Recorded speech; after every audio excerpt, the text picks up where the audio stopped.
Hello indie game fans, the gaming world continues to be obsessed with Elden Ring, so much so that no bigger games are releasing this week, but in that space, indie games continue to chug along with a number of simulation and action titles in this edition of Indie Gaming this week.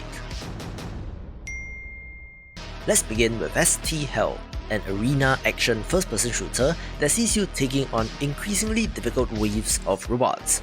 If anyone is familiar, this does remind me of Devil Daggers in many ways, but with robots, with a fantastic look as well. If you love first-person shooters with a challenge, I'm sure that this will be up your alley, and it's a nice alternative to something like Doom.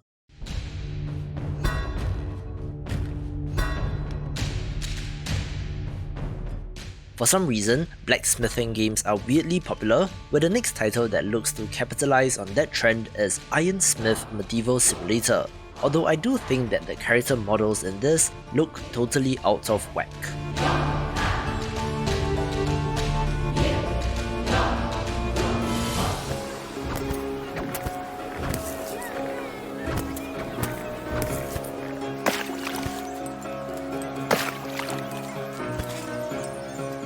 There have been a subset of relaxing city builder titles like Islanders and Dofromantic, where they are rather relaxing experiences that still do have their challenge, and Home Wind looks to join the fray with a very pleasant hand-drawn art style.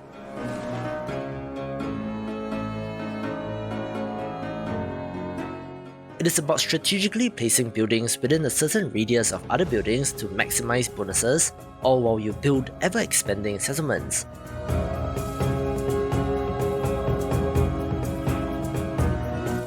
This looks really pleasant and great to chill out to, so if you need to sit back and relax, this is the one to get, but the best part is that it should be free as well. You try to dodge my traps. I try to predict your movement. Too easy. You can't even begin to imagine the amount of processing power available to me. Oh, this seems kind of chill. Speaking of Islanders, one of the developers that worked on that has made his own game in Will You Snail, a good-looking precision platformer that is of interest to me. Here, there is an AI that spawns hazards and traps as you play through a level, with everything from spikes, lasers, turrets, and bosses to contend with, where thankfully, you do have the ability to fire back and looks like a very interesting title.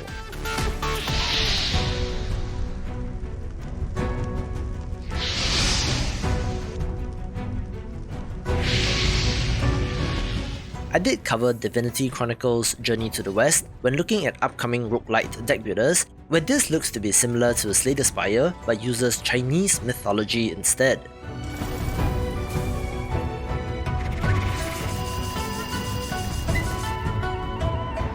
However, rather than just having a single character, it does appear that you can have multiple where formations matter as well.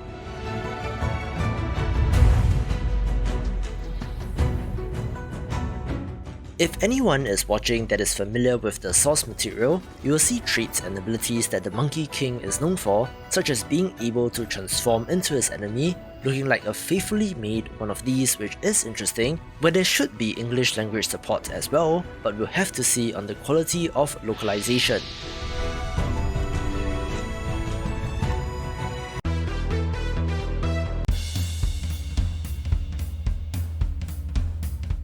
As mentioned, no bigger games this week, so smaller games shall kick off with Aquarist, a simulator title where you're building your own dream aquarium. Fans of the channel will know that I do love my tropical fish, but have fallen out of the hobby due to time commitments and cost, so a digital version is perfect for me, where it does look rather authentic.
If there's one subgenre that I don't touch, it's the 4X strategy game, but people who love them really do, with Distant Worlds 2 being a space strategy title of interest, where it is published by Slytherin, so it should be pretty good. We are the slayers of the Mortak, the bravest of the brave.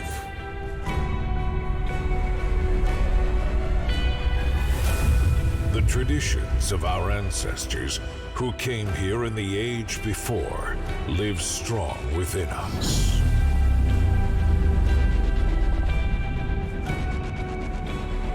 We know that they were the greatest of warriors who stood against all and were never vanquished, even by the great ancient horror that consumed the stars.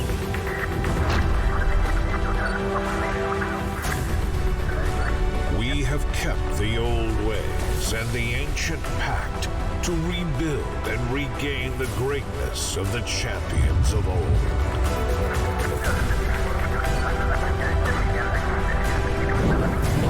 The ancient tales speak of powerful enemies, battles greater than any we have seen, and incredible dangers. The honor and glory that awaits us is beyond reckoning. We will use the star drive our ancestors left for us and send forth the brave, the Mortalin, to reclaim the stars.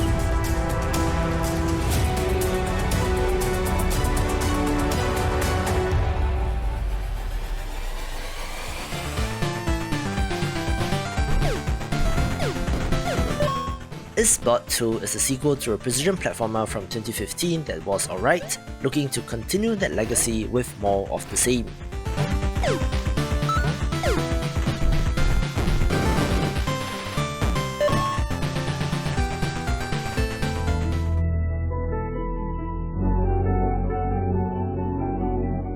Minimal Dungeon RPG is out on mobile but is getting a Steam version where it is a dungeon crawler with minimalist graphics that I think is very clever.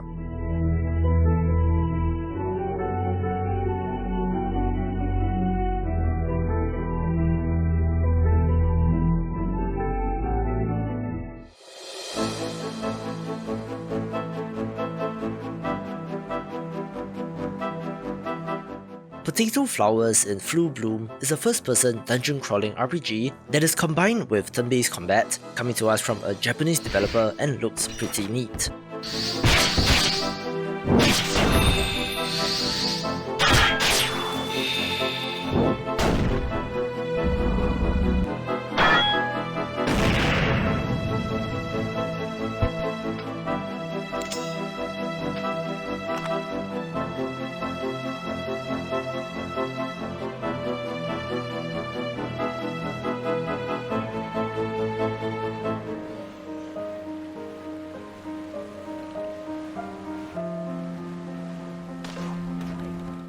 Submerged Hidden Depths is the PC and console launch of an exploration title that was previously a Stadia exclusive, so hopefully more people will get to play this.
The Last Cube is a cube rotation puzzle game that does seem to have some amount of momentum and should be the head scratcher of the week.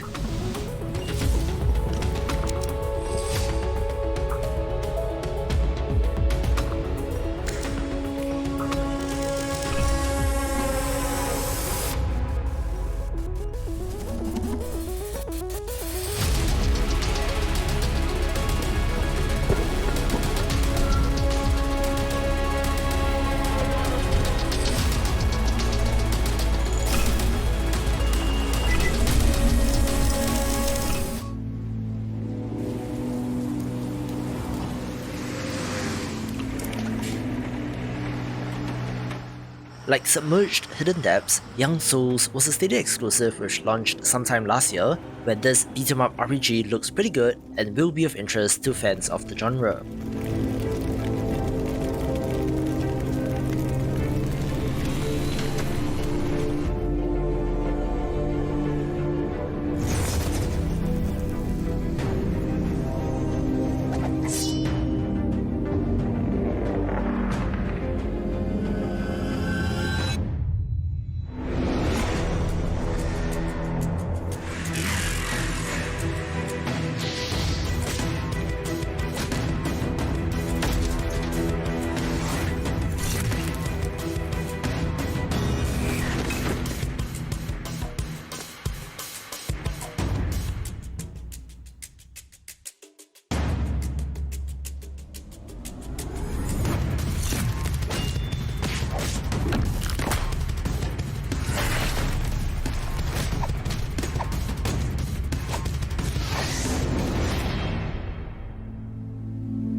Let's kick off the top 5 with Drill Deal Oil Tycoon, a voxel management sim title that has you building and expanding an oil rig while fending off threats and dangers.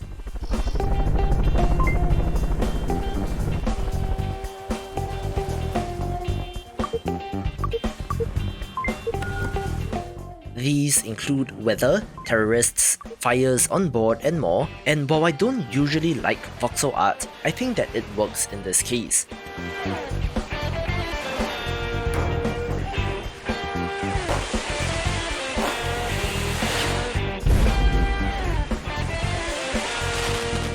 This title did release a prologue demo that was received very well, so I'm excited to see the full game.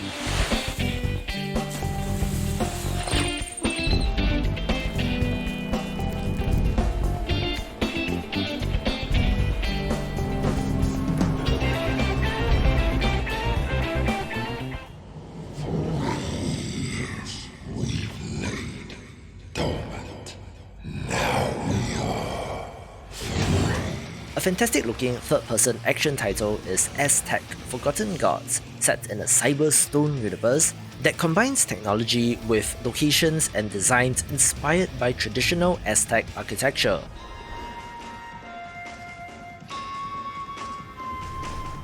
You play as a young woman trying to fulfill her destiny by wielding the power of the gods, quite literally in the form of a giant stone fist, taking on gigantic bosses by soaring through the air.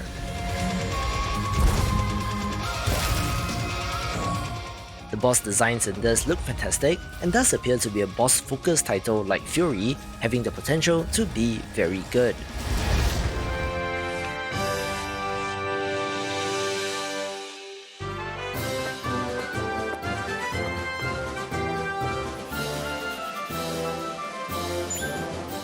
I'm very happy to share that one of the most interesting looking and long in development titles is finally coming out, where RPG Time: The Legend of Right captured the hearts and minds of many when it was revealed at E3 2019, so it definitely has been a while.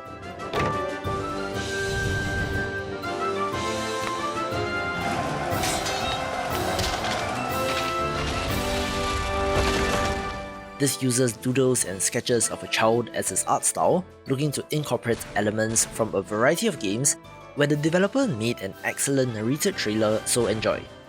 This is a tale where you, Kenta, and a young hero must save a princess, all before it's time for you to go home from school. This is the land of light, where humans and animals live in harmony. Among this beautiful land's residents is a knight in training named Right. One day, quite unexpectedly, a girl falls from the sky. Right catches this young lady who turns out to be Princess Lei of the Land of Light. Since then, Right and the princess have written to each other regularly, even after he left to begin his training. But one day, the princess's letters stopped coming. Right knew that she and her kingdom were in trouble. And indeed they were. Chaos reigned as demons invaded the kingdom.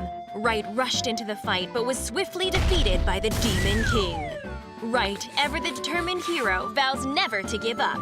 And so begins his quest to save the princess. Collect intel and meet new friends who will accompany the hero on his travels in Porch Town. The powerful plant demon Evilwood awaits within the depths of Skull Forest. The shinobi village will teach the hero the techniques they call jutsu. A terrifying witch awaits inside the witch's manor. Your journey will even take you high into the very clouds. An epic, handmade tale of adventure, the kind you've always dreamed of, awaits you.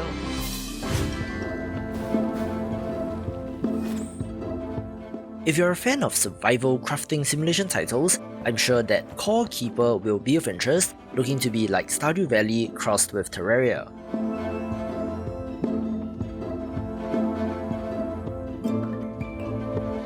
What this means is that you're exploring and mining underground to get resources, fighting monsters along the way, but do have a home base to build up as well, where you can build machines, construct rooms, and even grow plants.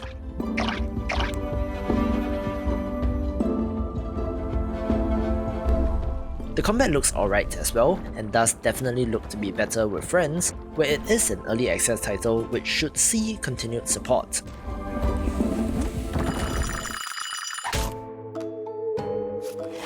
Ah, good morning, Death. What a lovely day to be alive, wouldn't you say? Ready for another busy week in the afterlife? Oh my, busy may have been an understatement. Evidently, your sorrows have been working overtime. Oh my, really? Wow, that is truly unprofessional. Now, Death, we talked about this. Try not to lose your temper again.